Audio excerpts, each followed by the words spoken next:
In Welcome back to the 2007, deep dive. legendary filmmaker Werner Okay, I Herzog want to start captured today by something on asking you to camera just that visualize would something haunt the with me. internet for Alright. nearly 2 Picture decades. A single penguin the breaking away vast, from its overwhelming colony, whiteness not of heading Antarctica. towards It's the just- ocean to feed, it's the not end of the returning world. to its Right. crew, And you've got this but massive marching penguin directly colony. towards the Thousands mountains, of them. 70 And they're kilometers all away. doing what they're supposed And to when do. researchers huddling, tried to bring waddling him to back, the ocean, he just turned surviving. around machinery and of started nature. walking It's again. predictable, This clip has over efficient. 8 million Exactly. views on Yeah. YouTube. But then The the camera finds one, a single penguin. Mm. And he's not doing any of that. Yeah. He's turned his back on the colony, on the ocean, and he's just marching Branching where? toward the interior, toward a mountain range that is 70 kilometers away. And just to be clear, 70 kilometers toward mountains means 70 kilometers away from any food. Any food, any life. It's a walk toward nothing. It is, for all intents and purposes, a death march. Wow. So today we are diving deep into that specific piece of footage.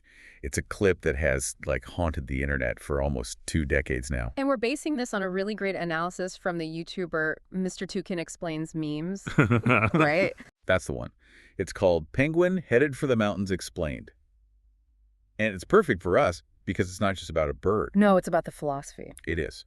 We're going to unpack why this one, quote-unquote, deranged bird became an internet icon for existential dread, and why so many people watch it and say, that is literally me. I mean, it's really about us, isn't it? It's about how we project our own fears and our need for meaning onto this blank canvas of nature. It's a perfect case study in anthropomorphism, a really dark version of it. It really is.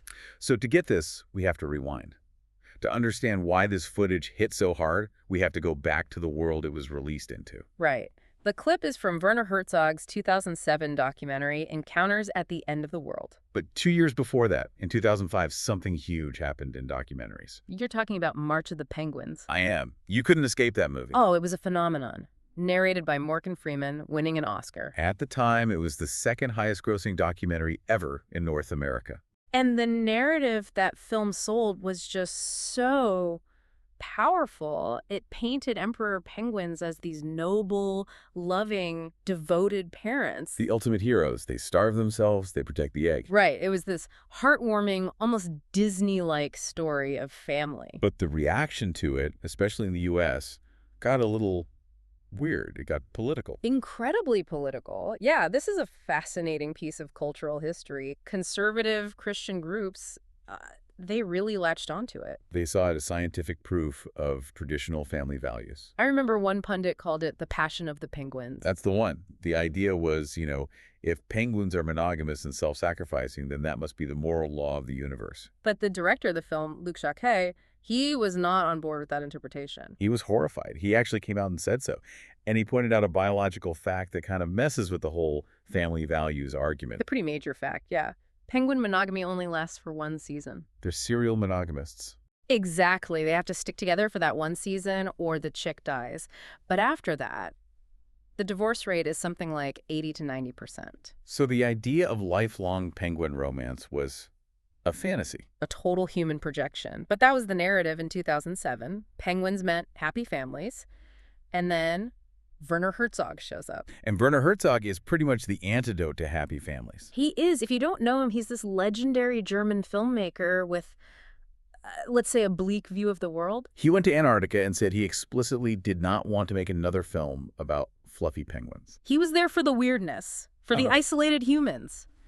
But he finds this penguin colony, and he just can't resist challenging that wholesome narrative. And there's this one incredible scene. Herzog is interviewing a penguin scientist, the Dr. David Ainley. Right. And Herzog, in that famous, serious voice of his, asks a question that no one had ever really asked before. He asks, is there such a thing as insanity among penguins? And the scientist's reaction is just, it's perfect. He's a scientist. He's totally thrown. He deals in data, not insanity. He kind of stammers and says, well, I've never seen a penguin bashing its head against a rock. Which is a pretty low bar for sanity, you have to admit. A very low bar. But then he kind of softens a bit. He admits, they do see strange behavior. They get disoriented. And that's the moment. That's when Herzog cuts to the footage. The footage that changed everything. So we see it. This one penguin just separates from the group. To one side is the ocean food, life. To the other, the interior. And as the source material says, he would neither go toward the feeding grounds nor return to the colony. This isn't the circle of life. It's not a predator. It feels like a choice. Yeah. And then the filmmakers do something you are never supposed to do. They intervene. Huge deal. The golden rule is you do not touch the wildlife. But they actually catch this penguin and carry him back to the colony. They give him a reset. Okay, little guy, you're safe now.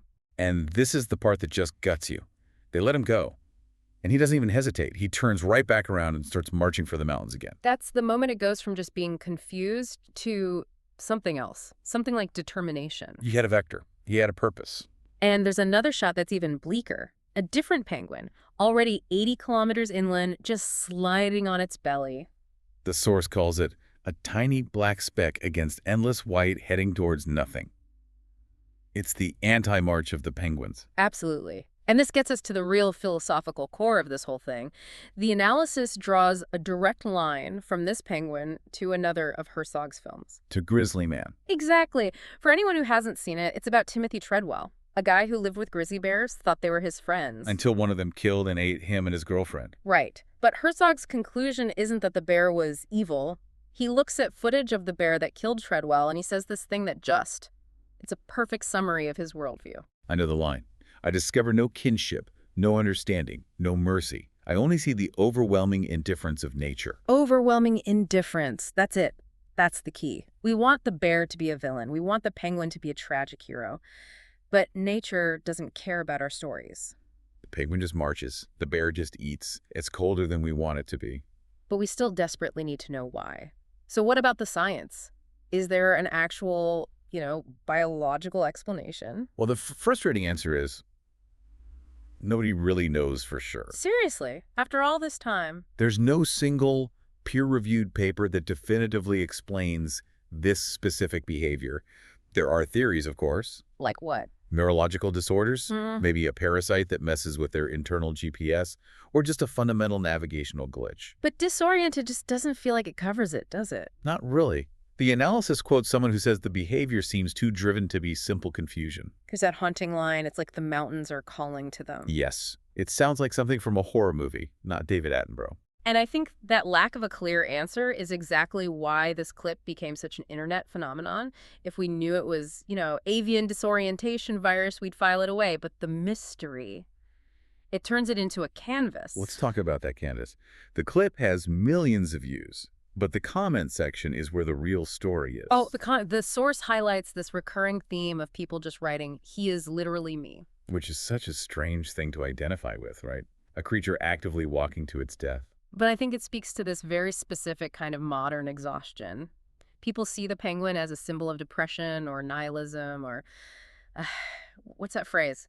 Letting the intrusive thoughts win. That's it. Intrusive thoughts winning is the slogan of our time. Well, think about the colony. The colony is society. It's the daily grind. Do your job, stand in line, perform your function. And the penguin is the moment you just stop. You're done performing. Yeah. There's this paradox where we know the journey is fatal, but there's something weirdly brave about it. He's just leaving the noise and walking into the silence. A fatal rebellion. A fatal rebellion. The source talks about people projecting everything onto him. Breakups, job burnout, those 3 a.m. crises where you just can't do it anymore. The penguin became shorthand for that feeling. It's amazing. And I didn't know this, but it even made its way into a kid's movie. This is my favorite part. The 2014 movie Penguins of Madagascar. Werner Herzog himself has a voice cameo. No way. Yes. He plays a documentary filmmaker, and he narrates a scene that directly references his own commentary from the film. So even Herzog knows this single moment has become bigger than his entire documentary. It's a cultural touchstone. It went from art house film to internet meme to mainstream animation. That's a journey. So let's try to pull this all together. We've got the history, the anti-history, the science, the memes. What's the core takeaway here? I think the synthesis is what we said at the start. The clip isn't really about the penguin. It's a mirror. It's a mirror for the viewer, exactly. What you feel when you watch it says more about you than it does about the bird. If you're happy and secure, you see a poor, sick animal. Right. It's just sad. But if you're feeling trapped or rebellious, you see a comrade. You see someone who looked at the options, conform or die, and chose a third way. Walk to the mountains. We're doing exactly what Herzog warns against. We're strapping our human baggage onto this little bird. We are. But the valuable part is that Herzog leaves the question open. He asks why, but he never answers it. He just lets the ambiguity hang there. And in a world where we demand instant answers for everything, that kind of silence it's rare. It's uncomfortable, and it's rare. The story refuses to be solved, and that's why it's endured. We've forgotten 1,000 viral videos. But not this one. We remember the deranged penguin because the question it asks is timeless. Why would you leave the safety of the group to walk toward nothing? That's a question that haunts everyone on some level.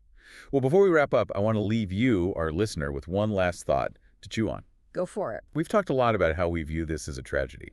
The empty horizon, the death march, the cold nothingness. Right. It's terrifying. But here's the thought. Why does that idea terrify us and fascinate us at the same time? Why is there something almost romantic in the idea of walking away from everything, even if it destroys us?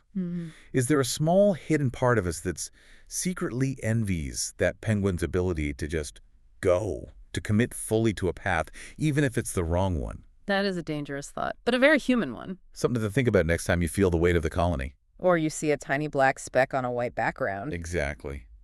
Thanks for diving deep with us. We'll see you next time. Stay curious.